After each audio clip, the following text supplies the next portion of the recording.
It's that timeless pursuit of when art merges with the artist, where we put ourselves out there, find that moment of motivation, and ride the momentum, and then love the very art we create. These are all deeply linked to the soul of who we are. Some say you might be able to measure that, but perhaps it is a blind pursuit.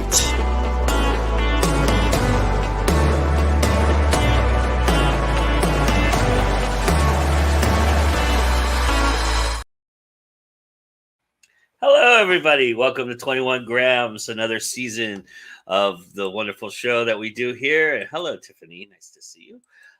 And I have, for my very first guest on the season 5 premiere, the one and only Anita Stewart. Anita, why don't you tell everybody a little bit about yourself, just in case people don't know who you are?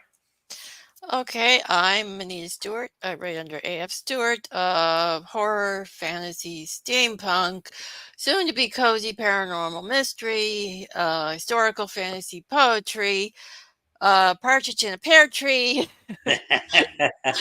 I also am the host of Words That Kill, which is in its last season, and the host of the Shadows and Ink podcast for Crystal Lake Publishing. Also do interviews over at Crystal Lake as well for their authors. And I also do art too. So I'm got lots of stuff going on. Yeah, and you'll be doing a new show for us here pretty soon as well. So that's going to be exciting as well. I'm curious.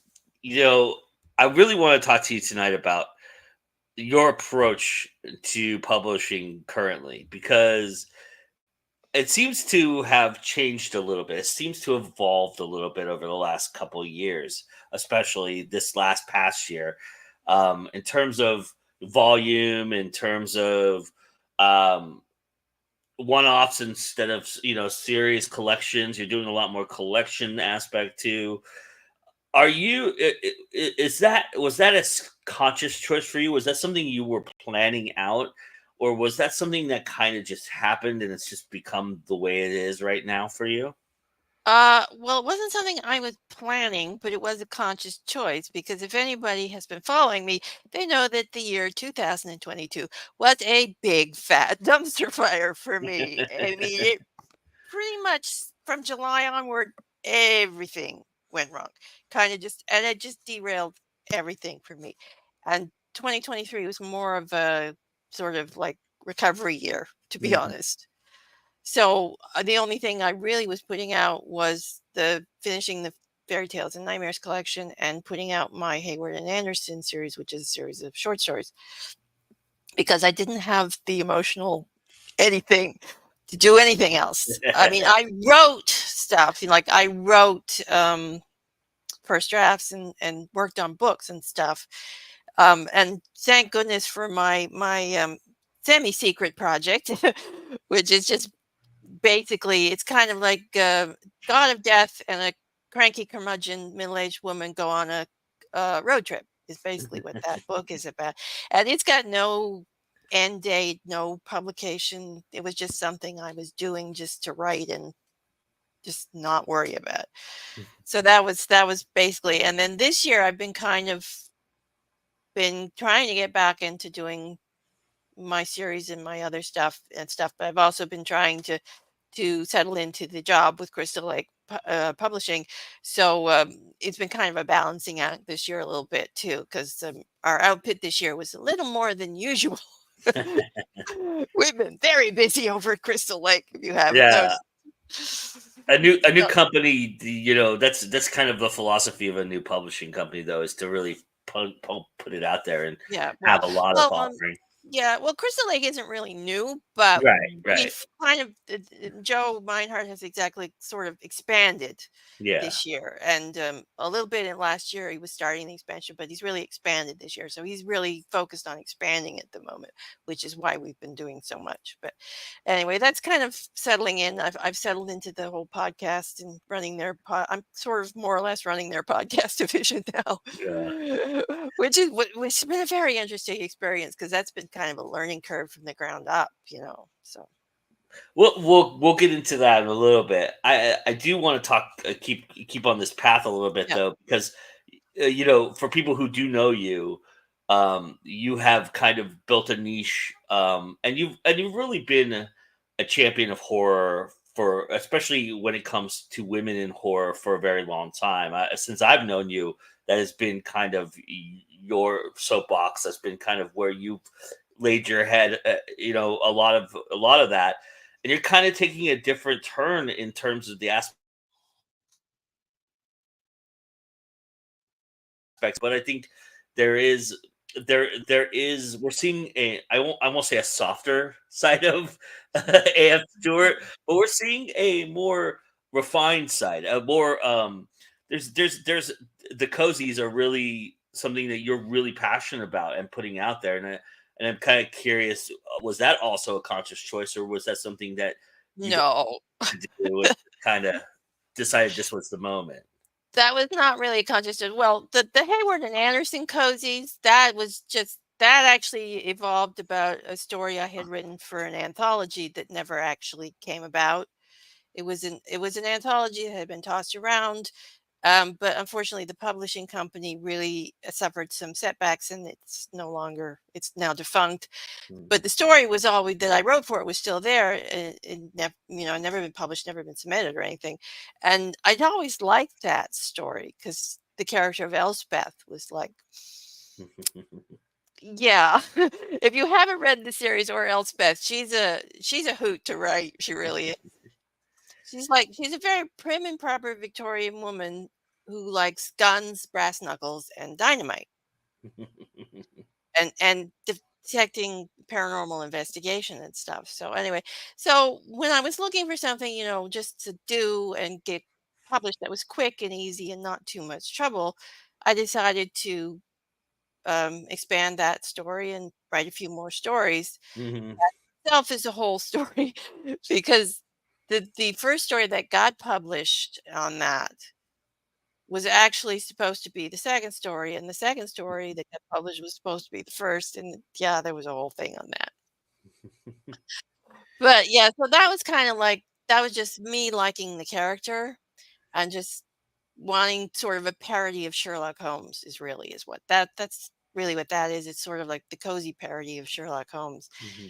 The paranormal cozy mystery I'm currently working on, that one came out of left field. I don't know where it came from. I still maintain my muse got drunk. I mean, really, all I was doing cover practice. This is how the cozy paranormal I was doing cover practice, and I thought, well, it'd be fun to do one of those little cartoon cozy covers, right? Yeah. And put all the things together and get it to look right and do cover practice. It was just a practice. Like, it wasn't supposed to be a book cover. The drunk muse in the back of my head said, "Nope, nope, nope. This is going to be a book. And not only is it going to be a book, it's going to be a series. And you're going to make 3 of them and maybe some holiday um, things that you're going to do too." So now I'm stuck with a 3-book series, and possibly some holiday one-offs. I don't know. There may be a Christmas and a Halloween thing following this. I don't know. But anyway, yeah, so basically that, and then November of 2023 happened, and my last nano. Um, I don't know what happened during November because I was just gonna do an easy nano, just finish off my historical fantasy, finish off the paranormal cozy mystery first drafts, get them all done so I could get them edited and stuff. And then I ended up finishing off the paranormal cozy mystery, the historical fantasy, the Norse Tales book, and writing some more on the second novel of the paranormal cozy mystery as well. And I finished off. I think I finished off one of the Hayward and Anderson's stories that month too. There was another one I can't remember at the moment, but yeah. So I don't know what happened during November. Tiffany says her muse is always drunk. So Yeah, my muse is just usually cranky and murderous. do you find that because these are smaller books. I mean, you've dealt in novellas and things of that nature before, but Mm. because these are smaller word counts, because that's just the nature of cozy, that the that you get that prolificness that you had prior to 2022 back a little bit. Is it kind of given you some momentum? Do you feel like? Well, yeah, the smaller ones, it makes it seem like I'm writing a lot of things. And it does make It's it an easier. illusion. Yeah, it makes it easier to fit into the schedule too. But Yeah. yeah, anyway, but I have written the bigger, like the historical fantasy I finished. Well, I think it's 80,000 words at the moment, but it's got to Mhm. be pumped up to around 90 eventually, somewhere around there, because there's still a lot to be added to that. Because I always underwrite my books, so. Is that part of the Camelot series that you've been toying with? No, the Camelot series, all the first drafts of the Camelot series have been finished. Mhm. They were one of the casualties of 2022, unfortunately. Oh. But I do want to get back to that series next year as well. So, but all of the first drafts of that is finished. I do have to edit it all, right? Mhm. But it's finished. No, the other historical fantasies, the Venice one, which I've always wanted to write a book set in Venice because historically the Renaissance Venice has You've been always talking about this fascinated for a me. while, this one. Yeah, well, it's been a lot of research, and like I said, Yeah. it's a little longer than anything else that I've ever written before. Mm. Like it's going to be a proper historical fantasy book length. I, in a weird way, a lot of what you're doing now is still very much in your wheelhouse in terms of your brand and your voice and your name, obviously. Um, I find there's always been something about um, not only strong women, but subverting the trope of the female of the time period that you're dealing with a lot of times. And even in Hayward and Anderson, there's a lot of that too. Speaking, of the characters you just spoke Mhm. of, you know, has that been refreshing for you, that you didn't lose anything from taking on something that was so different from what you normally write?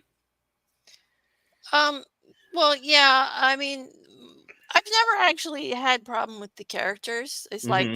the characters are always very vivid to me when I Mm. write. I mean, they speak to me in my head, and it's like they say things and then they do things, and then I had to deal with the whole evil chicken, which is that one's still traumatic, I tell you. Anyway, but yeah, so the characters have never been the problem. The problem with the cozy paranormal thing is the genre is like because it's very bound by rules, Yeah, right? yeah, Like with horror, you can play with it a lot, yeah, and with steampunk, you can play with it a lot. But yeah, the paranormal cozy mystery, it's bound by rules, and you know me, I like to kill off characters a yeah, lot. yeah. Yeah, and that's So hard to do. That's impossible to do in a yeah, cozy. it's possible. I mean, you got 1, 2 murders. Maybe you can stretch it to 3 if you're lucky.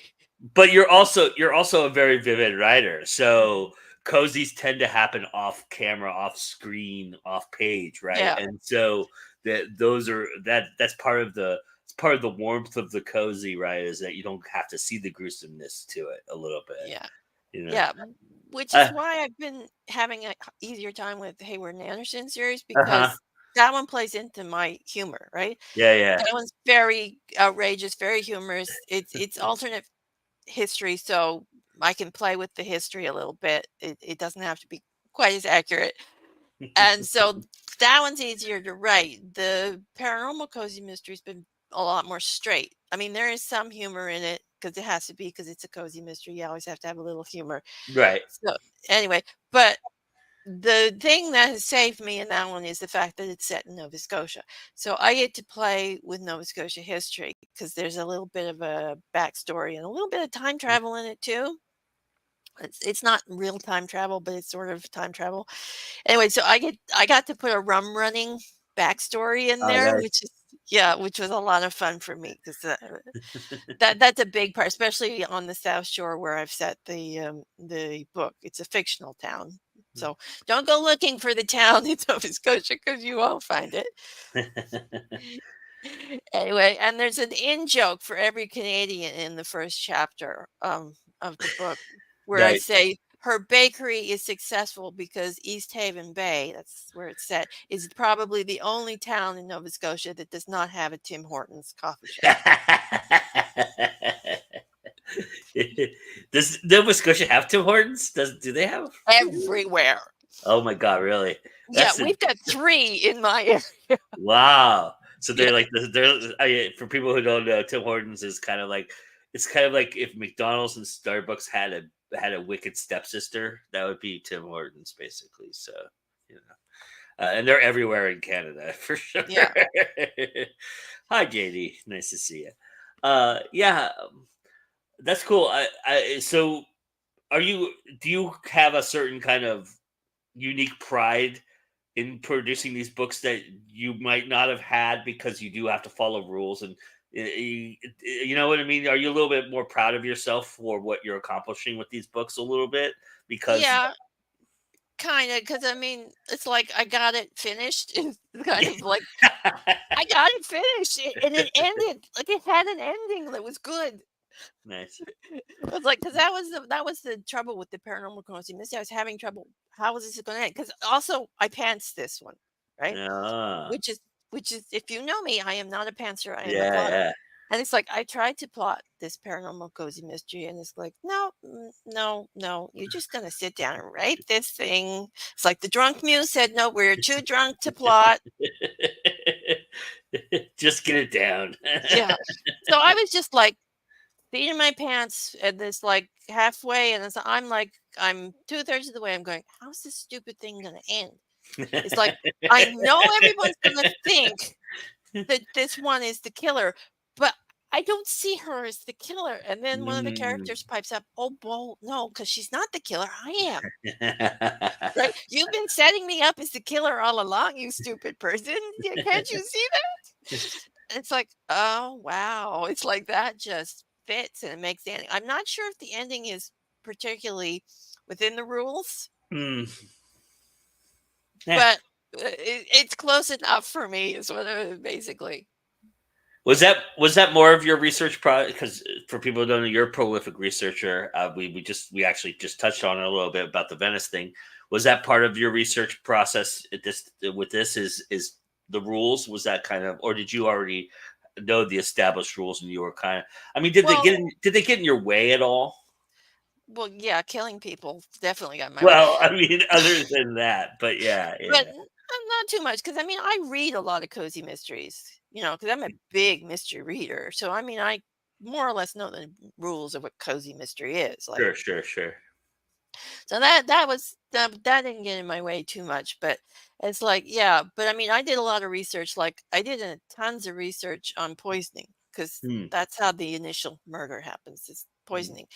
But I was gonna go with arsenic, and then no, because it wasn't really fitting, and then I went with cyanide. So I did a whole bunch of cyanide research on how to get cyanide from cherry seeds and almond seeds and things like that. Because I mean, this is homemade poison and that's been magicked, right? Yeah, Because it's a witchy book. So he's made like a little bit of cyanide, something that wouldn't kill you, and then he's kind of amped it up with the magic the gotcha. killer has, and then yeah. Hmm. There you go. You give Tiffany a reason to blame her muse as to why she's a pantser. uh, so in so are is there a thought or a an idea that you're toying with to get back into the business of killing? Yeah, well, I've still gotta edit my Tales of the Norse Gods book, Uh-huh. and that one's a lot of fun, and there's gonna be a lot of killing at the end. The end Ragnarok story, there's gonna be killing. Lots of gods are gonna bite the dust, I tell you. Right. Anyway, but that's Loki's story, so that's also the evil chicken problem, so I wanted to kill that chicken, but the chicken couldn't die, so No, no, the chicken as they had a do. No, the chicken had to end up in Ragnarok, so I had to keep the chicken to the end. But yeah, but oh, that chicken gave me trouble. But yeah, I mean that's the one time, like, well, it's like I said, the characters mostly talk to me, but that character would not talk to me Hmm. until I was in the dentist office. Of all places, the chicken spilled his secrets in the dentist's office. Where you couldn't And probably do anything about it, right? But well, I mean, I remembered what the chicken told me, so that okay, was good. But yeah, it's like yeah, upside down in the dentist chair, he decides to talk to me. So yeah, it gives you an idea of how bad that character was. yeah. It's Do they like, do that? Do they do that a lot for you? Are you finding your characters talk to you at the most inconvenient moments? no, I mean, most of the time they talk to me when I'm writing the book. Okay, So it's like good. they quite often change the plot line, which is inconvenient, but they do it while I'm writing. But yeah, no, usually the characters aren't the problem. It's usually when I'm stuck, I'm usually stuck on a plot point. Uh-huh. It's like when I was writing Renegades of the Lost Sea, I was stuck on a plot line because there was a thing with a map in the thing, Hmm. and I didn't know why his mother gave him the map. Hmm. And it's like I couldn't figure that out, and then I'm washing the dishes one night, and then it comes to me, the map is magic, Yeah. and I'm going, oh my. That's how they kidnapped the entire ship. The map kidnaps the entire ship. So yeah, that was fun. Is it has your process evolved? I mean, you're what, 18, 19 books in now. Have you found is it kind of like a little smoother for you, or does it depend on the project, or do you feel like you can hit a groove, you can get in a pocket pretty fast and write? Well, that really depends on the project. Like some Mhm. projects, like the horror novella that I'm working on. What is it? I've got so many things with shadows and stuff. I think it's Shadows of the Dead. That's what the Shadows of the Dead. That one, I just the first draft of that. I mean, that took me about a month to write the first draft of that. Hmm. I keep forgetting to edit the first draft of that. So it's like it's been sitting on the shelf for a year or so, but it's like, yeah, but the entire story and plot line of that just I had it down in a month. So that one came really fast and really Hmm. interesting. Yeah, and the second one that one's going to be a series. It's sort of like the deadly sins, seven deadly sins, Hmm. only not quite, because it's like the seven demons, but each demon has a specific purpose. Hmm. Anyway, and that's the one where I wrote the love triangle. I never said I never would write a love triangle, but now I have a love triangle.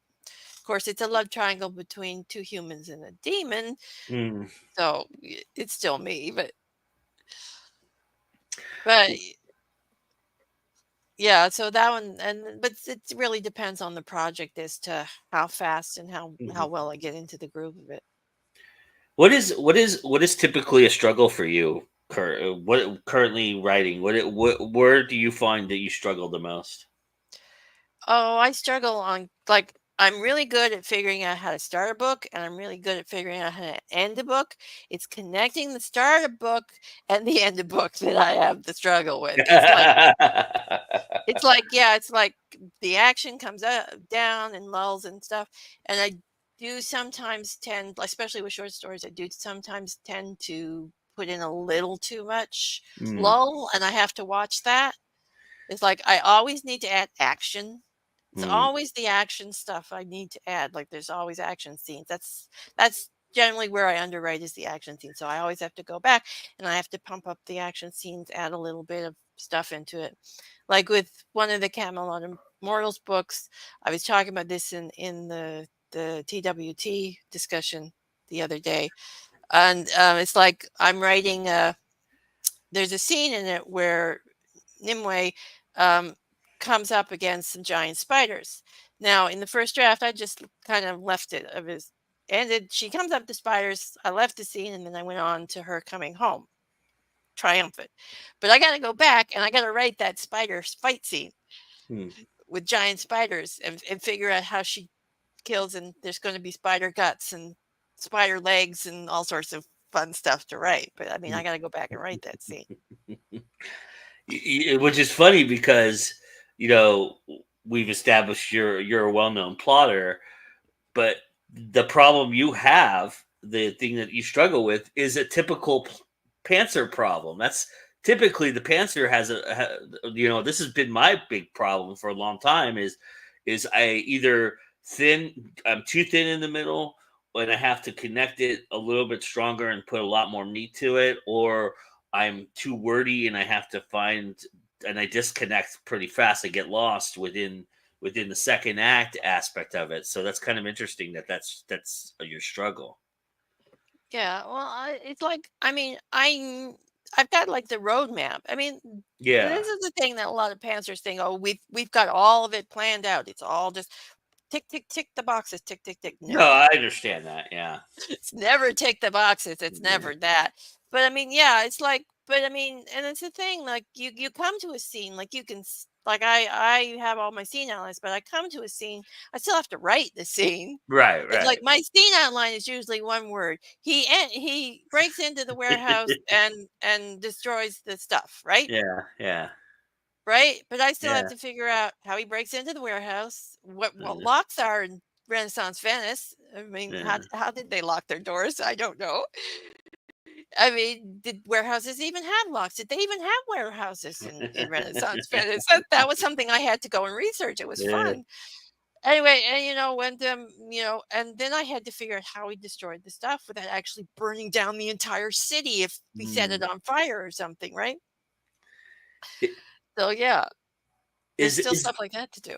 is that lull problem? Is that disconnect problem because the characters are so talking to you? Do you find that I mean I'm not sitting here saying blame your characters, by all means do not, but I I'm always just blame the saying character. I'm just saying, do you feel like sometimes that is where you lose track, is when characters start to really say, I want to change this, or I want to do something different? Oh, definitely. I mean, the characters, like, I have nice little plotted endings and nice little, and then go, no, this is not how it goes. This is how it goes. And I have to listen to them because it's it makes a better story, and they're just I love that. darn it. It's like, and sometimes they kill themselves off too, Uh-huh. because I mean, like in the Mass and Shadows, which is the first Venice book, um, one of my characters was going to survive originally, and I'm coming to it, and I'm going, no, he's going to die. And then I kill him off, and the thing is, I killed him off with this invisible assassin thing. Like he's a supernatural assassin. And I'm going, that's the assassin for book 4. Because Oh, had the series planned out, basic ideas for the entire sure. series. And book 4 was going to be a ghost assassin, right? And I had been noodling with the idea, and it's like, how do you do a ghost assassin? How is he corporeal? How does he kill people? And I'm going, no, no, it's not a ghost assassin. It's an invisible assassin. And it's this guy from book 1. He's coming back. Very And we cool. find out who he is in book 4 because you don't really find out in book 1 because he just comes in, kills the guy, and leaves, right? But yeah, so that Uh, was fun figuring that out. Tiffany says, I swear me and Anita are sisters. We write about gods and demons. uh, so, you know, you've taken on this role at Crystal Awake Publishing. You're doing stuff for them. What has that been like for you over the last? It's been about a year now, hasn't it? About that you've done it, or about 8 months, somewhere around there. Yeah, well, it's been a year. Yeah, I think. Yeah. Yeah, yeah, it's been pretty it's close. been over a year because it was 2023 in July, I think, that I took Mm-hmm. the job, and now Mm-hmm. it's October 2024. Yeah, Yeah. so it's been over a year. But yeah, it's been fun. I mean, I'm not. doing anything for Crystal Lake that I wasn't doing for Right. myself or for the other authors when I was doing my other podcast show. So it's just like I'm doing the interviews. I'm sending out a lot more emails. That's about because I'm Hurting a sending lot out. more cats these days too, right? So Yeah, I mean, but to be fair, most of the cats that sign up with Crystal Lake are pretty professional cats. sure, absolutely, yeah. It's easy to herd there. But yeah, but it's just mostly just a little more of what I was doing anyway. I Mhm, mean, the only real new thing was the podcast. mhm, I mean, and I'm still interviewing people there. I was just figuring out Podbean and uploading and all mhm, the technical stuff of that, which wasn't too difficult. mhm. But yeah, Do you like all that? yeah, I do. I mean, the podcast is kind of fun because it's Mhm, not. I mean, it started out as an interview, but now that we've got 4 podcast shows for Crystal Lake, we sort of all sort of wandered into our own little niche, and mhm, I decided to take the talking about the genre niche. So I'm kind of discussing tropes and different things. I mean, I still do interviews with authors, but it's more mhm. about certain topics. Like we did one with Elaine Pascal about Final Girls, which was a lot of fun because she's really a Final Girl fan and she had Mhm, some great insights on that. And then we did the Mark Abbott one about zombies, which was also fun because he had some interesting things to talk about there. And we were talking about cemeteries with Lauren Rhodes because she just wrote a second volume of her cemetery book. So we were talking all about that and the Bestiary of Blood 2-part episode we did for the Crystal Lake anthology. It's this epic anthology Crystal Lake did, Bestiary of Blood. It's got like 32 Bram Stoker, 36, I forget the wow. number. Yeah, I mean, there's like big name authors in there. And I did 2 spotlights. I did one for some of the female authors and one for the guys. Hmm. And the female authors, we somehow got to talk about the sex life of slugs and snail cosmetics. So yeah, that was fun. And with the guys, we touched a little bit on duck porn, All right. and we had a absolute masterclass from Stephen Barnes. I mean, that one doesn't air until November, but Stephen Barnes, his answers was an absolute masterclass on how to write, and any author who wants to write should really listen to that because we're all just sitting there.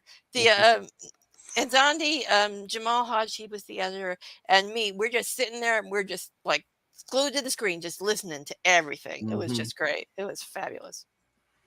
Oh, and Zandi surprised me on that one because he somehow dug up a poem. I guess I mean, I had posted on my website, so I guess he dug it up there. He dug up one of my poems and he read it on air. Oh wow. Nice. And yeah, he rendered me speechless. Because I'm going, that's my poem, isn't it? It's like I'm going, that is my poem. I'm not hallucinating in my head. This is what I'm doing. Anyway, yeah. So he kind of rendered me speechless with that, but that was fun. Mhm. I know that Crystal Lake does more than just publishing too. Have you thought about dabbling in whatever else they're looking at right now, or is it kind of just staying in the lane that you're comfortable staying in?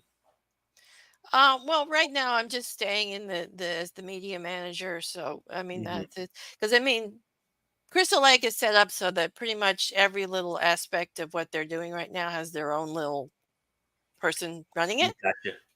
Yeah, I mean, we all kind of get together and, cross pollinate when we need to and stuff like that. But yeah, because I mean, they're opening up 2 more imprints next year, thrillers and young adults. So Hmm. anyway, so that's going to be fun too. So What's the number one thing you're going to utilize in future writing opportunities for yourself that you've learned from doing the podcast? um, I don't know if I have a number one. I've just sort of kind of absorb everybody's stuff.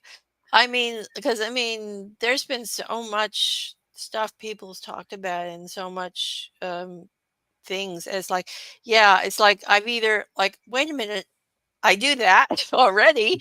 It's like, so that's cool. I'm on the right track. Or it's like, oh yeah, that's something that, I could work on or do better and stuff. So it's kind of like it's been kind of more of a slow, just sucking it in sort of a Hmm. process. And just letting it seep in there. Yeah. Because that's kind of what my process is. I don't really think about specific Mm, things when I write. It's not like this is the first act, this is the second act, yeah. this is the third act. It's like this is the start of the story, this is what happens next. This is what caused is the consequence of this happening and so on and so forth until we get to the big ending and everybody dies. So And that's not a spoiler. That's a promise, everybody. uh, so I want to take the back half of our conversation a little bit different in a different direction. I'm interested in hearing your thoughts on where you think uh, HWA is right now. You talk to a lot. You've been talking to a lot of Bram Stoker award winners and nominees, and you've been looking at you know, you've been talking to a lot of people who are involved in the horror community. Do you feel like they're in a healthy place? Because we're seeing a lot. We kind of touched on it earlier. You kind of subtly mentioned how you just did your last nano, and there's mhm. reasons why. We all know the reasons why. But organizations like romance writing, the RWA is almost virtually gone, But for some reason, and SIF was still around, but for the most part, HWA seems to be becoming the organization that seems to be stronger. Do you feel like that is the case? Do you feel like they're in the right direction, or do you think I that there's think they still some might be growing? changing directions soon. Hmm. Um, because I know they've had a recent election Hmm. with their president and Hmm. stuff, and I think that might be changing in for the better. Okay, great. So I don't want to say too much at the moment because Right. but yeah, because they had been having a little difficulties, a little stagnating Hmm. as far as stuff, but I think things might be getting a little bit of Hmm. improving. So hopefully. But yeah, they do a lot of things. The HWA is kind of interesting because as an organization, they're kind of like most writing organizations, but on a local level, they're quite good. From I actually am not a member of the HWA Right. because I could be, but mm, some of my qualifications, like my credentials, are a little iffy for various unfortunate reasons. Hmm. I technically have qualifications that would Hmm. would get me into the beyond the little the first tier, as you would. Hmm. Unfortunately, uh, payment was weird because the publisher of the credit would died, so I never Hmm. actually got paid for that story. Hmm. But yeah, that's an entire unfortunate happening there. But yeah, Hmm. so I kind of have to go and back and if I've been thinking about it, going and joining, but I have to go back and figure out what exactly qualifies with my anthologies and stuff.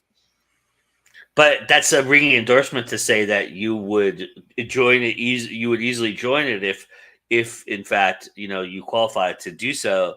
I mean, there's no thought process behind that. Yeah. There's no second thought process behind that. You're pretty confident that they're going in the right direction. Yeah, and also they now have a local chapter here in the Atlantic provinces, so Nice. that's also that's Yeah. also helpful. Yeah, and actually I had been that's actually why I had been looking into doing the HWA again. Um, Unfortunately, I got distracted. I never followed through on it, but yeah, I may go back and do it again. But yeah, Crystal Lake has quite a few authors under HWA. yeah. that are a part of a membership. If I can remember, I'm just thinking of like 4 or 5 right off the top of my head right now. So Yeah, well, a lot of big name authors, like big name horror authors, actually do their anthologies yeah, and stuff. So we've got that too, and then he's picked up a few books, like the one we're going to be publishing in November by John Durgan, which is the sequel. We're John Greg, republishing the nice. yeah, we're publishing the first republishing the first book because his original publishing house kind of folded and Faded. went under. Mm. Well, there's some if it's the one I'm thinking of, there was some problems with the original owners and it's been Mhm. transferred and there's a whole thing. Mhm. I mean, unfortunately, there's a lot of these small publishing houses sometimes go through things. So, yeah. So the people switch publishing houses a lot and Yeah, it happens. Yeah. yeah, for sure. I Yeah. eh, do you guys have any Stoker winners amongst you? Oh, yeah. I Yeah, mean, like, oh, it's okay. You don't have to think of the names. It's no, fine. Lee Murray, she was in Uh, Bestiary of Blood, yeah, yeah. She's one yeah, of my favorite authors, so she's right off the bat, and yeah. Angela Yuriko Smith did, she's in Bestiary of Blood, but she also did one of the novellas, the Sherlock Holmes Dark Okay. Side novella.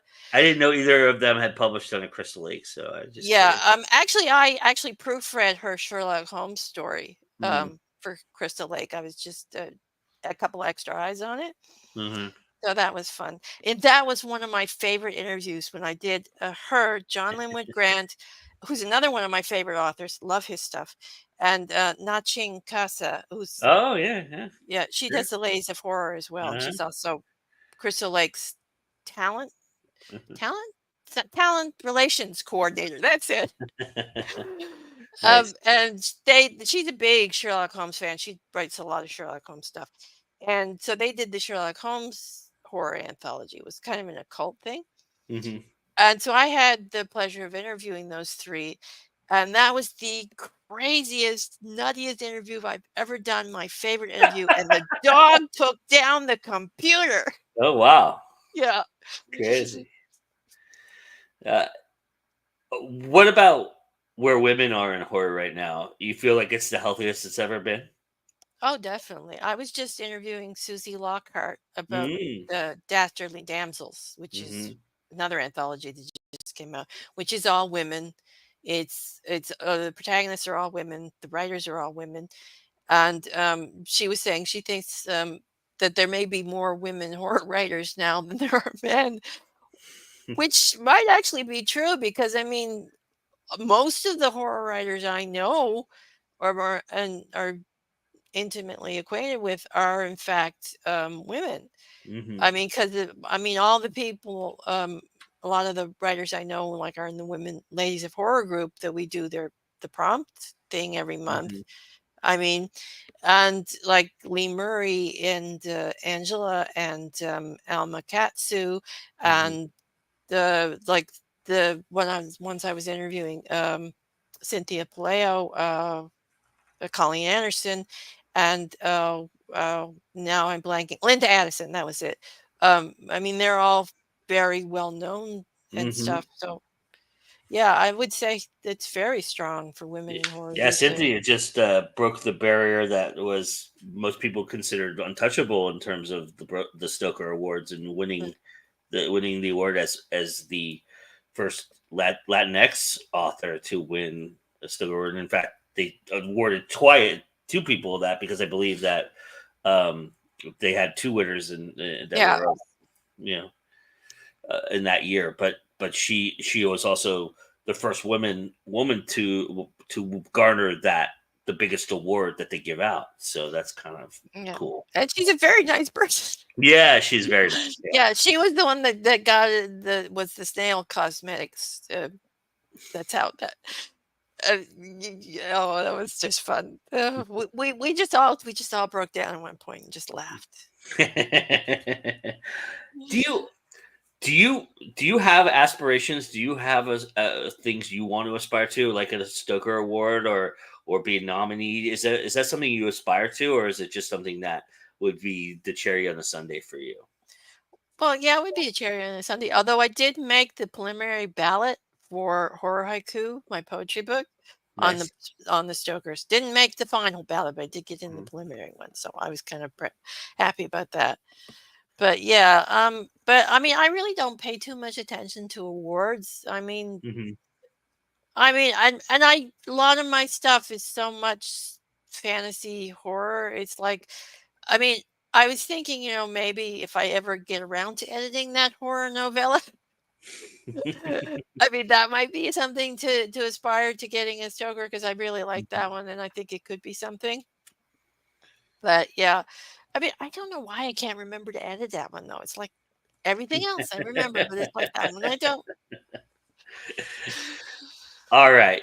You ready to take on this year's challenge? So I hope so. here's the deal. You're going to give me five numbers between 1 and 50. So be thinking of that, and then they have I have a corresponding document that has 50 questions on it, and I will ask the questions of the numbers that you give me. So if you want to give me five numbers, I'll write them down, and we'll go through the questions, each of them. So Okay.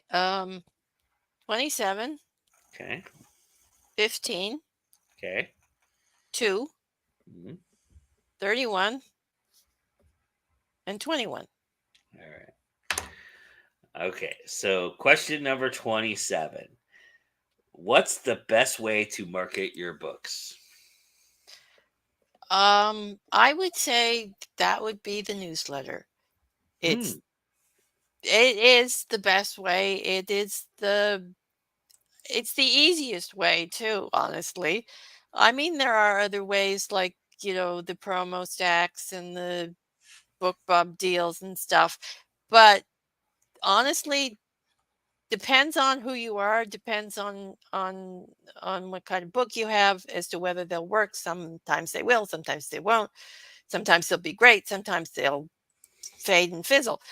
And ads are the same way. So, I mean, the best way is the engagement with the newsletter and getting your fan base built. How often should you be publishing a newsletter, in your personal opinion? Well, I publish monthly, but you probably can go bi-weekly. I mean, Mhm. it Do you think weekly honestly, is too much?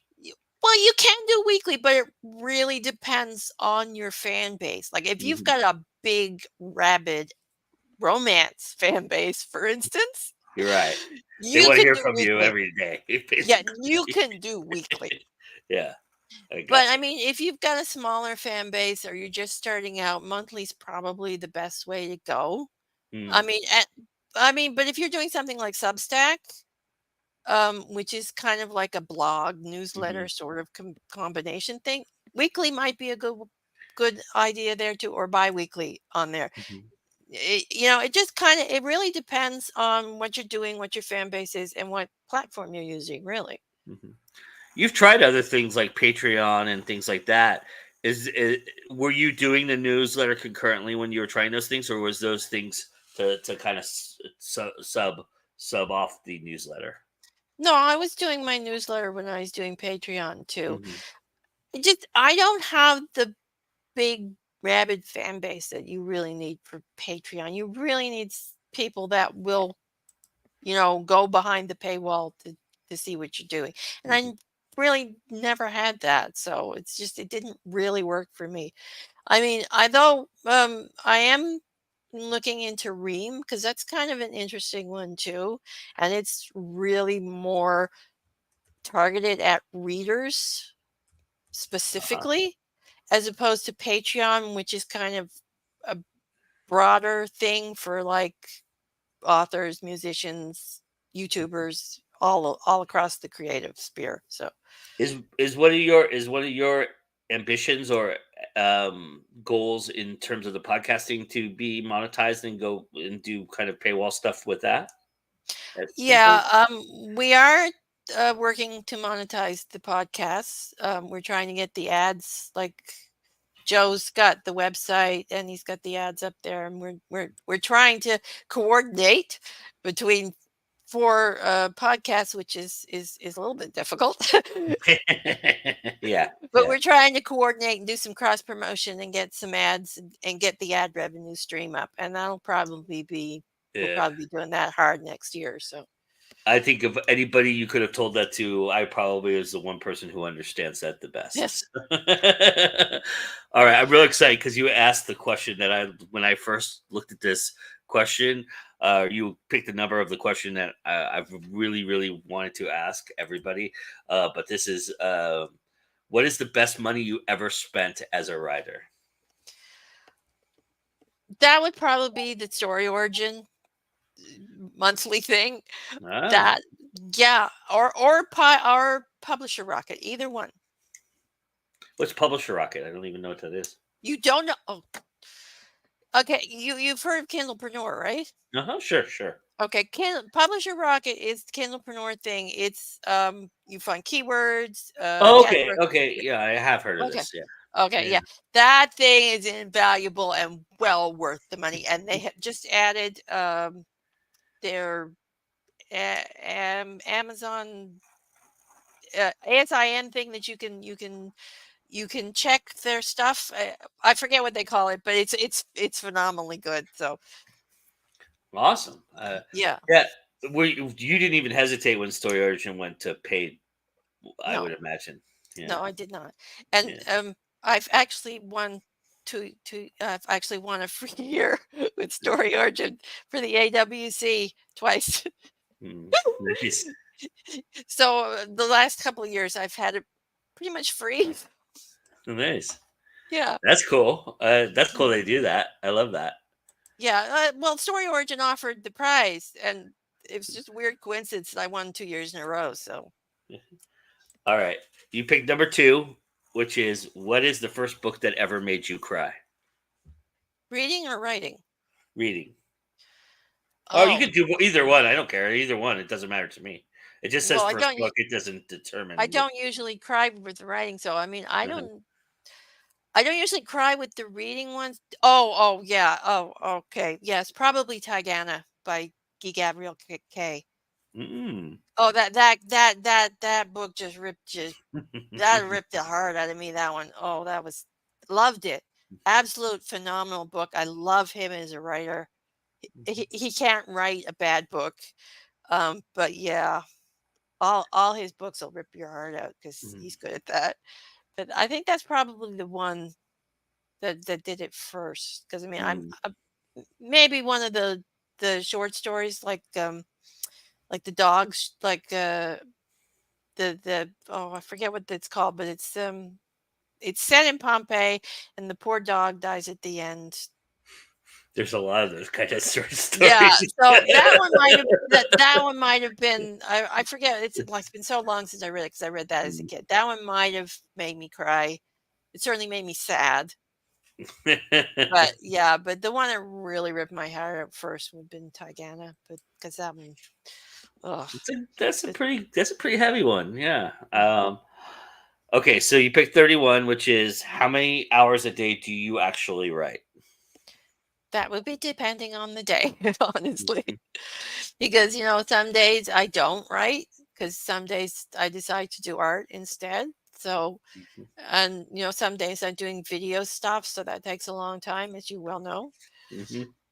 But yeah, but I mean, then some days I'll just sit down and I'll write. Like Wednesdays and Thursdays are usually my writing days because I'm over at the TWT writing sprints on Mm-hmm. Twitch. So if I'm writing at all that week, that's the usually the 2 days I'll do it because I get a lot of writing done during those sprints. Mm-hmm. Anyway, and but depends. It really depends on the week and what I'm doing, and because sometimes I'll write a lot, sometimes I won't write. I'll write a little, but generally I write on Sundays because I write my drabbles for Mm-hmm. my. Usually start them on Sundays or Mondays, and for that, so that's 300. Usually 300 words a week. Um, doesn't happen every week because sometimes I just forget. Hmm. But honestly, it does just depend on the week and what I'm doing. Do you feel like you would? Do you count like when you're doing social media posts and things like that as writing for you? No. Yeah. Okay. So the last question was number 21. You just selected, and you can tell how dated this questionnaire is. I'm gonna ask the question as it is, but I'm gonna amend it for a purpose of asking you the actual question. It says, "What is the most important magazines for writers to subscribe to?" So you can tell how dated this questionnaire is. I want to know what is the most important website that you frequently visit often that is important for you in your writing career. I think honestly, I'm Kindlepreneur is pretty important, but I think really writer beware is probably the most important thing or something similar to it that a writer can do because it tells you what to avoid, right? Mm, mhm. It keeps you out of the traps of falling into the scams and falling Mm. into the bad contracts and the rest of it, especially for new writers. I do follow that particular website quite a bit because Mm. I mean you need to know about all the scams and the bad things that are going on in this business. Like NaNoWriMo's bullshit that's happening right Oh, did they do? Have they put their foot in it again since the AI thing, or is it now. Not just really, but they okay? haven't taken their foot off of their throat. So, it's like they're not Yeah, changing their and stance at all. and surprisingly, Penguin Random House or Random Penguin House um, has come out against AI, which really kind of surprised me. But I think, yeah, all of them are currently embedded in a lawsuit that is trying to abolish, AI's effectiveness kind of hmm, idea. So very interesting to me that that's part of it. I get it though. I mean, their IPs are so solid. They have. I mean, it's kind of like you can't do anything with Disney, right? Because their IP is so solid. yeah, Most of the big five, their IPs are pretty solid, and if you touch anything within them, they're going yeah. to know. I would not touch with Disney anything Disney. No, It's like absolutely. yeah, leave the Disney trademark and IPs alone. Mhm. It's much safer that way.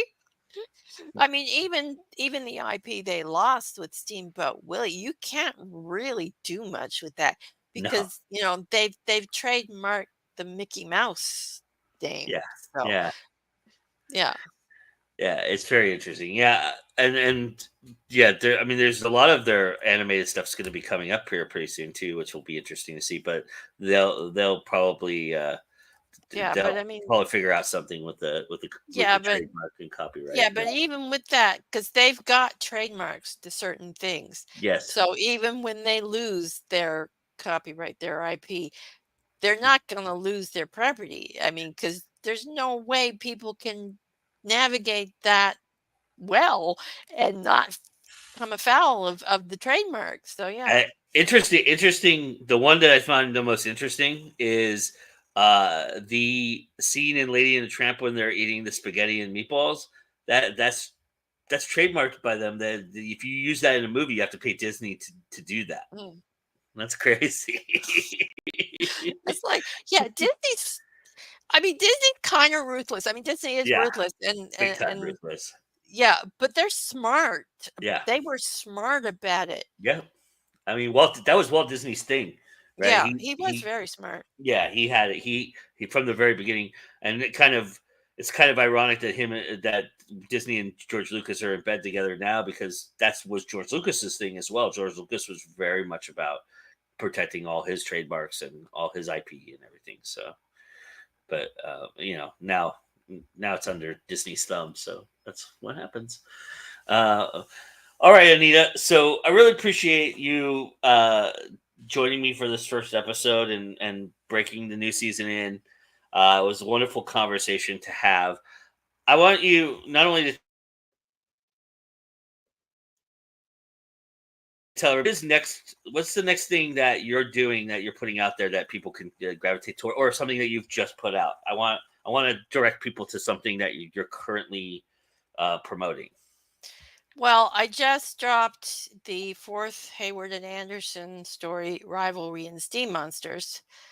Which is an awesome cover, by the way. Thank you. I worked very hard on that cover. That's like the third iteration of that cover. But yeah, so that one has Lovecraftian stuff in Uh-huh. it.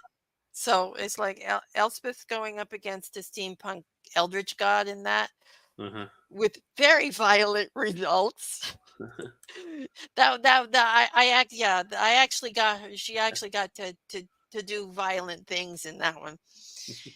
Anyway, so that was a fun one, and so that one just came out, and the ending of that leads directly into the last story, which is coming out next year. Nice.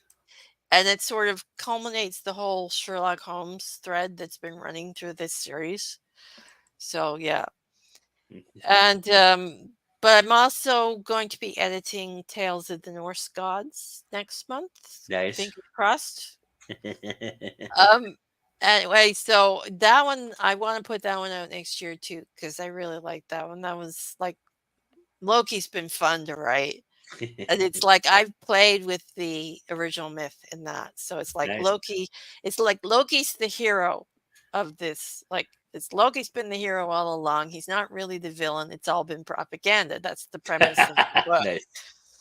Yeah, so it's like 5 interconnected short stories that tell his story. And it's like I actually did a story on Loki being the hero for one of the Christmas Lights books. And that's where the North Gods starts, is with that story. I rewrote it a little bit, and then we get his backstory. We get the chicken story, and then we get a little more backstory, and then we get the Ragnarok story. Nice. Awesome. Well, we'll look forward to that, and everybody go check out Hayward and Anderson, and you could do so at Anita's website. The website is in the description, so you can always go there and check out all the things she's doing, and get some great books and learn some great stuff. And where can people find the podcast at? That's over on Podbean. That's our host is Podbean, but you can find it on all the podcast sites like Spotify and Apple and Amazon and whatever other ones there are. I don't know. I don't Give everybody the name of it one more time. It's Shadows in Ink. It's the one I host. And and Crystal Lake has 3 more Coffee Field Stories, Memento Mori Inc., and Horror Hangout. Nice. The latter 2 have just started, so we've only got 1 episode each of those. But awesome. Well, that is our show for tonight. Thank you all for joining us. We really appreciate it. And I'm back on Monday. I have an interesting guest in Kendra Dodd, who is somebody who deals with saving souls a little bit, and in terms of reigniting your passion for things. And so I think that's going to be an interesting conversation for this show, and I'm really looking forward to that. And remember that it's always time to go any now. We'll see you again soon, everybody. Bye.